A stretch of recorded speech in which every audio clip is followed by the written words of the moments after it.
السلام عليكم ورحمة الله وبركاته. متابعينا الأعزاء، إليكم جدول جميع مباريات دور ربع النهائي من كأس العالم قطر 2022.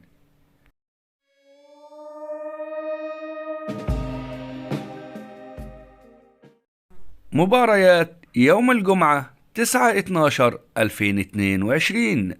منتخب كرواتيا ضد منتخب البرازيل. توقيت المباراة 5 مساء بتوقيت القاهرة، 6 مساء بتوقيت مكة. القناة الناقلة بين سبورت ماكس 1. ملعب المباراة استاد المدينة التعليمية.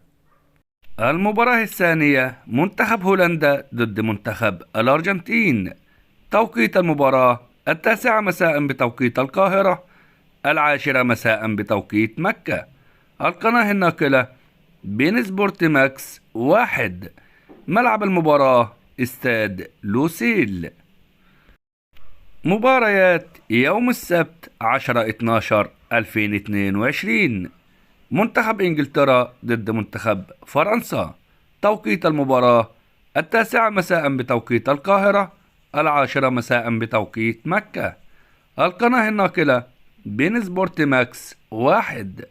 ملعب المباراة استاد البيت. المباراة الثانية منتخب المغرب ضد منتخب البرتغال. توقيت المباراة 5 مساء بتوقيت القاهرة، 6 مساء بتوقيت مكة. القناة الناقلة بين سبورت ماكس 1. ملعب المباراة استاد الثمامة. توقع من الفائز في هذه المباريات.